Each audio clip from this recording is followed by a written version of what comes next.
Rule number one of Car Club, guys, is we do not finance our cars. There's just one rule to this car enthusiast hobby, or if you're an average Joe who just buys cars and likes cars somewhat, there is only one rule to this game, and it is do not finance your cars. Now, guys, if you go online and if you look at some of the publications, pretty much everywhere, people are showing you these McLarens, BMW M3s, M5s, C63s, RS4s, RS6s, what have you, right? It feels as if the whole game is about exotics and Aston Martin and all this money and Porsches, right? A lot of Porsches in the industry as well.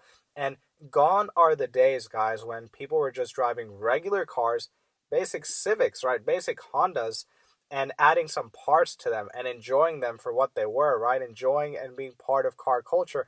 Nowadays, guys, there's none of that. In fact, even if you've got a Honda Civic Si or a Golf GTI, you're still not considered enthusiast, right?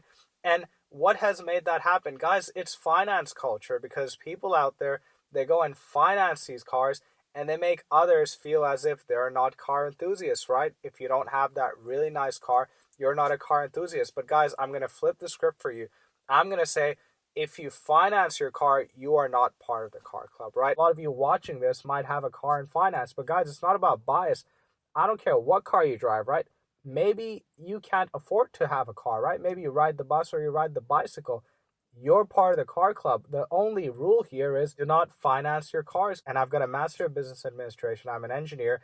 And, I say this often in my videos. I only say that point just to let you know that I'm coming from a place, perhaps somewhat of a place of knowledge, though, anyone can acquire this knowledge. Car finance is one of the worst financial decisions you can make. And a lot of people out there, a lot of the bros out there will tell you, what, you've got to finance these nice cars, because when you finance these cars, it puts you in a tough financial position. It really motivates you to move on with your life.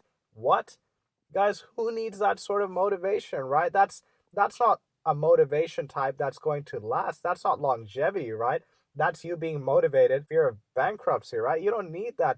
You want to develop good habits, right? Proper financial habits where you don't need to go into debt to motivate yourself. Your motivation should not come from the fear of bankruptcy. Do not listen to people who give you that type of advice. There's also people out there who say, I've got all this cash saved up.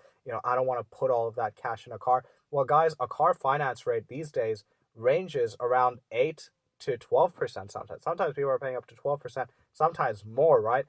And I'm going to ask you, what investments out there are netting you 8 to 12% over the short term? Not many, guys. The S&P 500, the stock market, which is one of the best performing markets to ever exist, nets you about 10% before taxes, right? Before fees and taxes, nets you about 10% annually over the long term. So forget about it, guys. You're not going to get huge investment returns.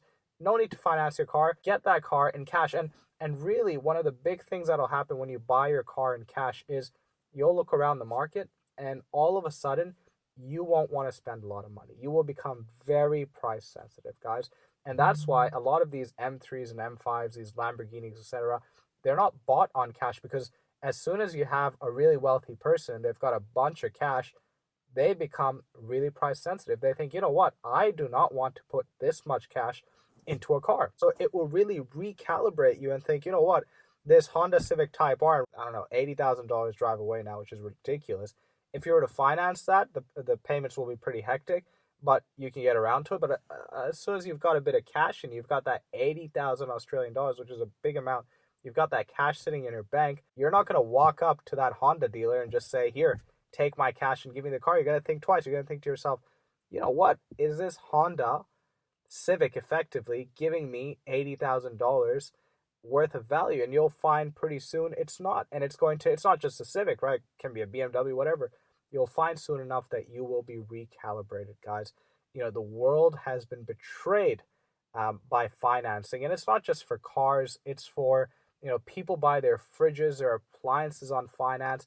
And it makes everyone jaded, guys, where we feel as if we've got to get these OLED TVs, right? TVs have this technology. I was buying a TV. I couldn't believe it, guys. If any of you have bought TVs, I had to research my TV for like 3 weeks, guys. There's these different levels of technologies. You've got QNED and QLED and mini LEDs and LEDs. And then you've got these OLED panels, which is like the top of the market.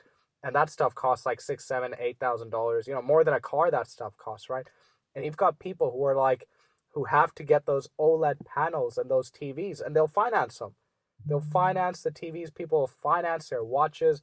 People will finance their phones, right? Our lifestyle is being, lived on finance, and you suffer the consequences because you do feel the debt stress, guys. These spending habits will catch up to you. You have to start with the car, which is, after a house, it is your second most expensive purchase you'll probably ever make. You want to fix up your buying habit. Don't finance your cars. You'll be part of the club. There is only one rule.